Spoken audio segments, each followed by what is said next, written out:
हिमालय की गोद में है तिब्बत और तिब्बत के सुदूर भीतरी हिस्से में बसा था वह गांव जिसमें आज एक परिवार की खुशियों का ठिकाना नहीं था। उन्हें यह अंदाजा भी नहीं था कि उनके सर पर मौत का साया लहरा रहा है। वास्तव में उस परिवार के मुखिया के बेटे की आज शादी थी। वे सभी इतने खुश थे कि उन्होंने उस छोटे से गांव में भी कम से कम 80 लोगों को अपने यहां आने का निमंत्रण दिया था। वहां पर मंगल गीत गाए जा रहे थे, सभी हर्षोल्लास से झूम रहे थे। लेकिन इस खुशी वाली जगह से मात्र थोड़ी ही दूर पर एक 16 साल का लड़का क्रोध और बदले की आग में तपता हुआ तांत्रिक क्रियाओं में व्यस्त था। उसके कमरे में एक रहस्यमयी शांति थी और अंधेरा था। सामने कुछ पुतले रखे हुए थे और एक दीपक जल रहा था। लड़के की आंखें बंद थीं और चेहरे की नसें क्रोध के से खींची हुई थीं। वह लगातार अपने होठों से एक मंत्र उच्चारित करता जा रहा था। जैसे जैसे समय बीतता गया, उसके मंत्रों के उच्चारण करने की गति भी तेज होती गई। उसकी आवाज भी मंत्र उच्चारण करते करते और धीमी होती चली गई। वह लड़का बार बार एक ही मंत्र पढ़ता और फिर अपने मुंह से कुछ ऐसी क्रियाएं करता जो किसी भी साधारण व्यक्ति के लिए समझ पाना मुश्किल था। ऐसा करते करते थोड़ी देर बाद ही वहां अचानक आकाश में बादल उमड़ने लगे और जहां विवाह हो रहा था वहां पर भी चारों तरफ से काले बादलों ने अपना कब्जा कर लिया और फिर अचानक से बादलों से ओले बरसने लगे। ये ओले सामान्य से बहुत अधिक बड़े थे। एक ओला जिस पर भी पड़ता था उसके प्राण पखेरु उड़ जाते थे। देखते ही देखते बिना संभलने का मौका दिए उन ओलों ने उन सभी 80 लोगों को मौत के घाट उतार ही दिया। यहाँ लोग एक एक करके जानवर की तरह मर रहे थे और वहां कमरे में बैठा हुआ वह 16 वर्षीय तांत्रिक लड्रा का मन ही मन खुश हो रहा था। उसके चेहरे पर एक एक मौत मानो उसको दिली सुकून दे रही थी। कौन था वह तांत्रिक? वह तांत्रिक था मिलारेपा। मिलारेपा का नाम आज भी तिब्बत में बहुत जाना पहचाना नाम है। उन पे लिखी किताब 100,000 Songs ऑफ मिलारेपा में उसके जीवन की कई बातें की गई हैं और यह भी बताया गया है कि मिलारेपा ने 1 लाख गीतों की रचना की थी। तो आखिर यह मिलारेपा थे कौन? वो कैसे इतने खूंखार तांत्रिक बनने पे मजबूर हो गए, या परिस्थितियों ने उनसे ये करवाया और उनके जीवन में क्या क्या घटनाएं हुई? आइए हम आज इस वीडियो के माध्यम से ये समझने की कोशिश करते हैं।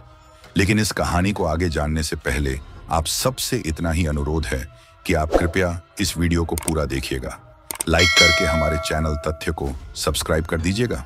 तो नमस्कार, आइए आपका इस कहानी के सफर पर स्वागत है। तिब्बत के सुदूर भीतरी हिस्से के गांव में एक बड़ा ही संपन्न परिवार रहा करता था। परिवार में खुशहाली थी और किसी भी तरह की दिक्कत नहीं थी। वह परिवार अपनी संपन्नता के साथ साथ अपनी प्रसन्नता के लिए भी जाना जाता था। परिवार में पति पत्नी थे और 2 बच्चे थे, एक बेटा और एक बेटी। सब कुछ सही चल रहा था, लेकिन तभी एक दिन आकस्मिक रूप से उनके सर पर विपत्ति का ठिकरा फूट पड़ा। वो कहते हैं ना कि बुरा समय किसी की प्रतीक्षा नहीं करता। परिवार का मुखिया असमय ही किसी कारण मृत्यु को प्राप्त हो गया। उस समय के समाज में किसी स्त्री को मुखिया नहीं माना जाता था और बच्चे अभी बहुत छोटे थे, तो उस परिवार का क्या होगा? ये एक बड़ा प्रश्न बनकर सामने आ गया। जो व्यक्ति मरा था उसका एक भाई था। उसने अपनी भाभी और दोनों बच्चों से कहा कि तुम लोग मेरे साथ चलकर रहो और मैं तुम्हारी संपत्ति की देखरेख करूंगा। तुम परेशान मत हो भाभी, और हाँ, जब बच्चे बड़े हो जाएंगे तो मैं उन्हें ये संपत्ति दे दूंगा। तब लोग बड़े भोले भाले होते थे, कहीं हुई बातों में विश्वास कर लेते थे।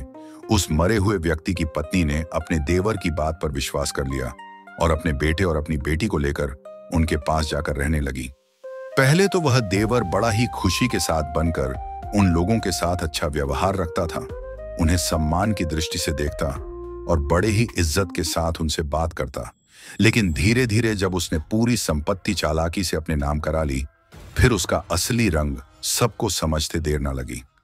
वह भाभी और उनके बच्चों के साथ नौकरों की तरह व्यवहार करने लगा।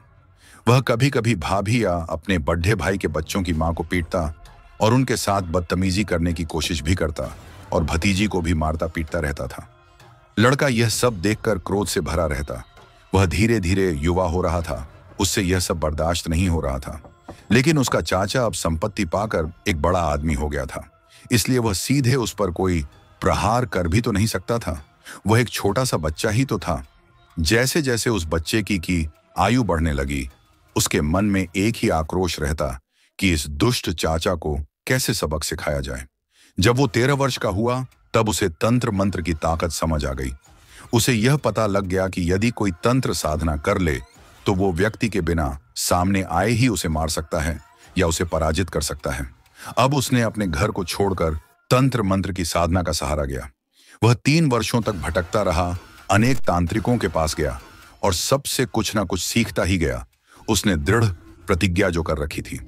परिस्थितिवश उसके मन में सिर्फ एक ही इच्छा बची थी कि कैसे अपने चाचा से बदला लिया जाए, और 3 वर्षों तक उसने धीरे धीरे बहुत सारी सिद्धियां सिद्ध कर लीं। जब वो 16 वर्ष का हुआ तब वह बच्चा अपनी सभी सिद्धियों को प्राप्त करके अपनी मां के पास पहुंचा और वो अपनी बहन को बचाने वापस आया था। तभी उसे पता चला कि उसके चाचा के अत्याचार से उसकी मां और उसकी बहन दोनों ही मर गई हैं या उनको मार दिया गया। अब इस बच्चे के क्रोध का कोई हिसाब किताब नहीं रहा। एक तो यह दुख कि मेरी सारी संपत्ति इस दुष्ट चाचा ने हथिया ली, और दूसरा मन में यह उलझन की किसने मेरी मां और बहन को तड़पा कर मार डाला, जैसा उसे वहां के कुछ लोगों ने बताया। अगर मैं उस समय वहां पर होता तो पक्का अपनी मां और बहन को बचा लेता। वो बच्चा इसी को सोचता जा रहा था। एक तो वैसे ही जीवन में दुख पहले से ही इतने थे, और अब तो मानो उसके सर पर दुखों का पहाड़ टूट पड़ा हो। इस बच्चे के मन में गुस्से और बदले का बीज तो पहले ही पड़ चुका था। बस वह सही समय के ताक में था, और वह सही समय आया। चाचा के लड़के के विवाह के समय जब उसने देखा कि चाचा अपने लड़के का विवाह उसकी ही संपत्ति से बड़े ही जोशो खरोश के साथ कर रहा है, वह नहीं चाहता था कि उसके चाचा के परिवार में कभी भी कोई खुशियां आएं और कोई भी फूले फले। इसीलिए उसने खासकर उसी विवाह के दिन को अपना बदला पूरा करने का दिन चुना। वह जानता था कि गांव के सभी लोग इस बात को भली भांति जानते हैं कि यह संपत्ति मेरे पिता की है, लेकिन फिर भी जैसे ही उसके चाचा ने उनकी सारी संपत्ति हथिया ली, वैसे ही गांव के लोग भी चाचा के पक्ष में हो गए, बिना ये समझे सही क्या है और गलत क्या।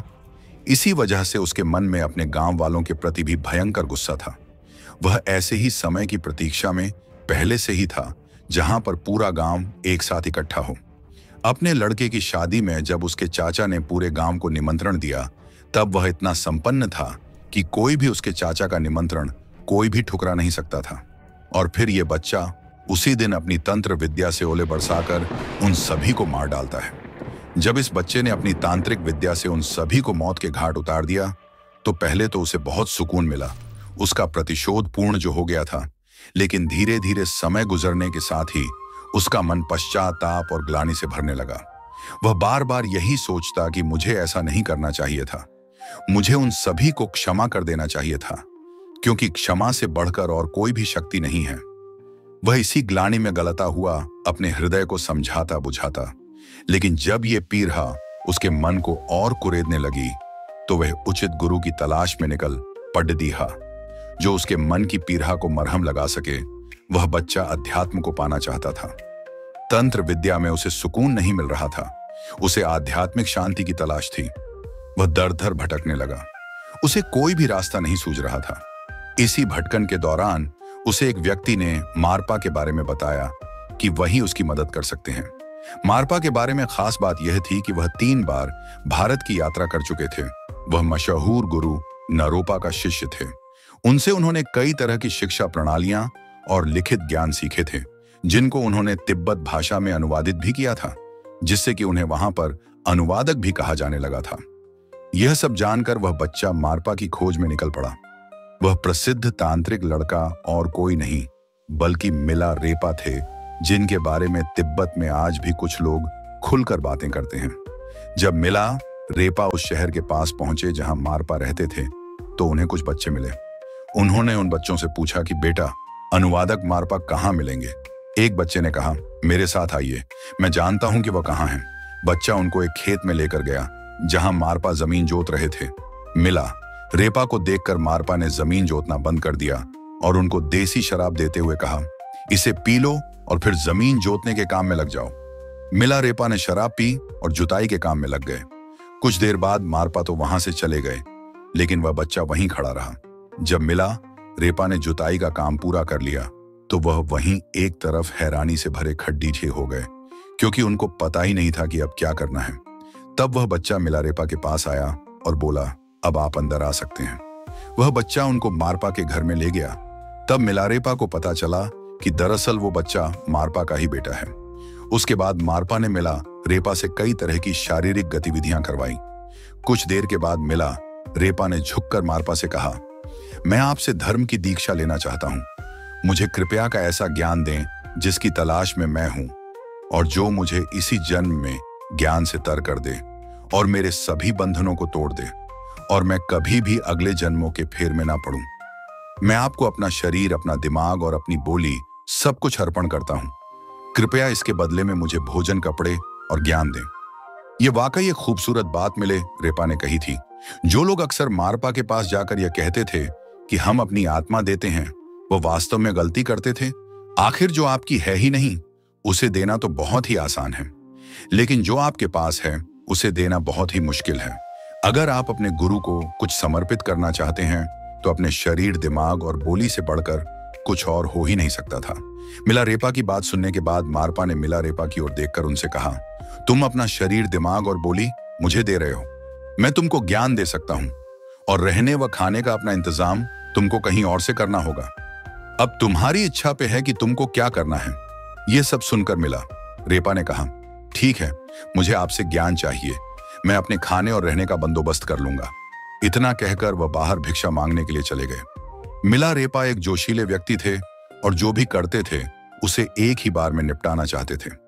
वह एक ही बार में साल भर का खाना जमा कर लेना चाहते थे ताकि मारपा के साथ बैठकर धर्म और ज्ञान की बातें सुकून के साथ सीख सकें। उन्होंने बहुत सारा गेहूं जमा कर लिया, जिसमें से थोड़ा गेहूं बेचकर उन्होंने खाना बनाने के लिए पारंपरिक 4 मोठ वाला तांबे का एक बर्तन खरीदा। गेहूं के भारी बोझ के साथ वह मारपा के घर वापस आए और धड़ाम की आवाज के साथ उन्होंने गेहूं का बोरा नीचे रखा। जब मारपा ने यह आवाज सुनी तब वह दोपहर का खाना खा रहे थे।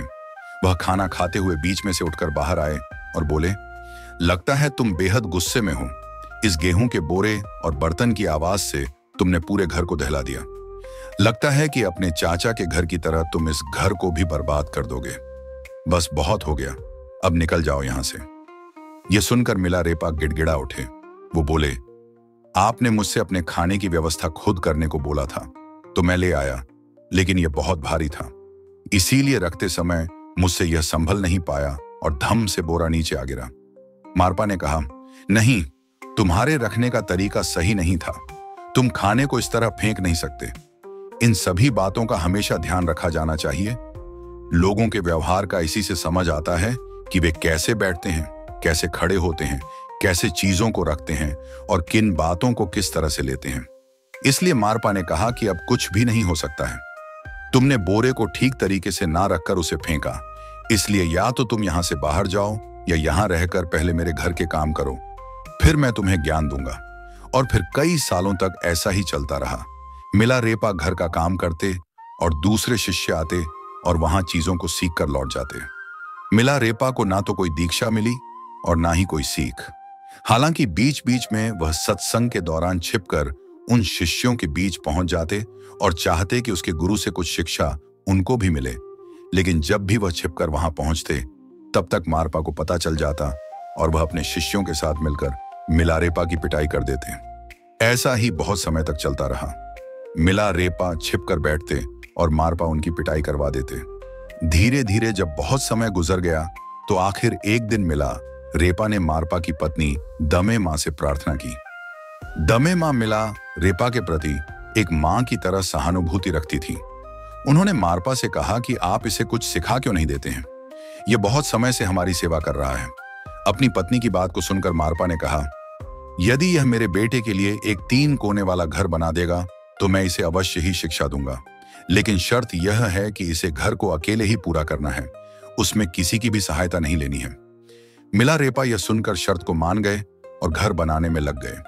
उन्होंने दिन रात एक कर दिया और अपनी मेहनत से 3 कोने वाला घर कुछ ही महीनों में बनाकर तैयार कर दिया। हालांकि इस दौरान उसका शरीर बुरी तरह से थक गया था और जगह जगह से कट भी गया था, लेकिन जैसे ही 3 कोने वाला घर बनकर तैयार हुआ तो मारपा ने कहा, मुझे यह घर अच्छा नहीं लग रहा है, अगर इसमें 4 कोने होते तो और अच्छा दिखता। मिलारेपा फिर से अपने काम में लग गए। कुछ महीनों के बाद उन्होंने 4 कोने वाला घर बना दिया। फिर मारपा ने कहा कि यदि इस घर की बुर्ज 60 फीट ऊंची होती तो और अच्छी बात होती। यह सुनकर मिलारेपा एक बार फिर से अपने काम में लग गए। वह काम पूरा करते और मारपा उसे कुछ दूसरा काम बता देते। इसी बीच यह भी चलता रहा कि मिलारेपा छिप छिप कर सत्संग सुनने की कोशिश करते और उनको मारपा के शिष्यों द्वारा पीटा जाता। जब मिलारेपा ने ऐसा करते हुए बहुत समय व्यतीत कर दिया तो एक दिन पुनः वो अपने गुरु की पत्नी के पास जाते हैं और कहते हैं कि मेरी उम्र अब ढलने लगी है, मैं बूढ़ा होने लगा हूं, लेकिन फिर भी मुझे कोई ज्ञान नहीं मिला है, अब आप ही कुछ कर सकती हैं। तब गुरु की पत्नी ने एक दूसरा उपाय निकाला। उसने मारपा के नाम से एक चिट्ठी तैयार की और मारपा के ही हस्ताक्षर करके मिला रेपा को देते हुए कहा कि इसे लेकर तुम एक भिक्षुक के पास चले जाओ, वह भी तुम्हें आध्यात्मिक शिक्षा दे सकता है। बस उसे यह कहना कि मेरे गुरु ने यह चिट्ठी दी है जिसके कारण कि तुम मुझे सिखा सकते हो। भिक्षुक वह चिट्ठी पढ़कर मिला रेपा को सिखाने लगा, लेकिन वह जब भी सिखाता मिला रेपा के मन में कुछ जाता ही नहीं था, शिक्षा का कोई प्रभाव नहीं पड़ रहा था। तब भिक्षुक ने कहा कि ऐसा पहले कभी हुआ ही नहीं, जरूर तुम्हारे साथ कोई दिक्कत है। तभी वहां पर मारपा भी आ गए। उसने भिक्षुक को फटकार हुए कहा कि मेरे द्वारा दीक्षा दिए जाने वाले शिष्य को तुम किस तरह से दीक्षित कर सकते हो, यह गुरु धर्म के विपरीत है। तब भिक्षुक ने वह चिट्ठी दिखाई और कहा कि यदि यह चिट्ठी तुम्हारी नहीं है तो वही यह गलती है जिसके कारण मिलारेपा कुछ सीख नहीं पा रहा है। जब मारपा के सामने मिलारेपा का झूठ प्रकट हो गया तो मिलारेपा के मन में बड़ी ग्लानि हुई। वह अपने हृदय में इतना गल गया कि आत्महत्या के विचार से वहां से चला गया। मारपा ने अपनी पत्नी और उस भिक्षुक से कहा, मैं उसे बहुत समय से इसलिए नहीं सिखा रहा था क्योंकि उसके मन में अहंकार था। वह बार बार चोरी छिपे ज्ञान भी लेना चाहता था। वह निश्चल हृदय का नहीं हो पाया था। हालांकि आज उसको जब ग्लानि हो रही है तो उसका हृदय पवित्र हो गया है। अब मैं उसे अवश्य ही ज्ञान दूंगा। तब वह मिलारेपा को खोजकर वापस लाया और दीक्षा देने लगे। कुछ समय के बाद मिलारेपा जब पूर्ण रूप से दीक्षित हो गए तो मारपा ने कहा कि अब तुम डाकिनी साधना करो। एक कमरे में बैठकर दिए गए मंत्र के साथ तुम डाकिनी का ध्यान करो। मिलारेपा ऐसा ही करने लगे। 3 दिन बीत गए, कमरे का अंधेरा और मिलारेपा का वह मंत्र, केवल यही 2 लोग उसके साथी थे। मंत्र पढ़ते हुए वह बार बार डाकनी का ध्यान करते। तीसरे दिन के अंतिम प्रहर में डाकनी वहां पर प्रकट हुई। कुछ लोग कहते हैं कि स्वप्न में आई, लेकिन जो भी था डाकनी मिलारेपा से बात करने लगी। मिलारेपा से बात करते हुए डाकनी ने कहा कि तुम अपने गुरु मारपा से कहो कि उसके पास जो आखिरी शिक्षा है वह भी तुम्हें दे दे। तुम्हारी शिक्षा में केवल एक कमी है जिससे कि तुम पूर्ण नहीं हुए हो। मिलारेपा डाकनी की बात सुनकर अपने गुरु के पास गए और वहां पर जाकर उसने कहा कि गुरुदेव, आपने मुझे एक शिक्षा तो दी ही नहीं। डाकिनी कह रही हैं कि तुम्हारे पास एक शिक्षा का अभाव है। यह सुनकर मारपा ने कहा कि मैंने जितनी भी शिक्षाएं पढ़ी हैं वह सब तुम्हें समर्पित कर दी हैं। मेरे पास ऐसी कोई शिक्षा नहीं है जो मैं तुम्हें दूं। लेकिन डाकिनी की बात गलत तो हो नहीं सकती है, जरूर इसके पीछे कोई ना कोई कारण होगा, इसलिए हमें अपने गुरु के पास चलना चाहिए। यह कहकर मारपा मिलारेपा को लेकर भारत में नारोपा के पास चले आए। नारोपा मारपा के गुरु थे और पहुंचे हुए आध्यात्मिक व्यक्ति थे। नारोपा ने जब मिला रेपा और उनके गुरु की बात सुनी तो नारोपा बड़े प्रसन्न हुए और उन्होंने वह आखिरी विद्या मिलारेपा को दी। उसके बाद नारोपा ने मारपा से कहा कि तुम पढ़ने में बहुत अच्छे थे, तुम में भी आध्यात्मिक शक्तियां हैं, लेकिन मिलारेपा जितनी दृढ़ता तुम्हारे अंदर नहीं दिखी मुझे, इसी कारण मैंने तुम्हें आखिरी विद्या नहीं दी थी। मुझे योग्य शिष्य की तलाश थी और वह योग्य शिष्य मिलारेपा निकला। कहते हैं कि उसके बाद से मारपा, जो कि अधिक वृद्ध थे, वह मिलारेपा के शिष्य बन गए, यानी कि जो पहले गुरु था वह शिष्य बन गया। और मिलारेपा भारत से अध्यात्म की पूरी शिक्षा लेकर वापस तिब्बत चले आए। फिर उन्होंने तंत्र मार्ग को छोड़कर गीत लिखे, संत कवि बने और भक्ति में लीन हो गए। किताब 1 लाख गीतों की रचना की थी, इस कारण उनको संत कवि कहा जाने लगा। लाइफ ऑफ मिलारेपा किताब में भी मिलारेपा के गीतों का वर्णन मिलता है। तो दोस्तों, ये एक ऐसी कहानी थी जिसमें एक तांत्रिक तंत्र विद्या के ऊपर आध्यात्म साधना को अपनाकर जीवन पूर्ण करता है। कैसी लगी आपको यह कहानी? हमारे कमेंट बॉक्स में अवश्य बताइएगा। मिलते हैं अगले वीडियो में, तब तक के लिए नमस्कार।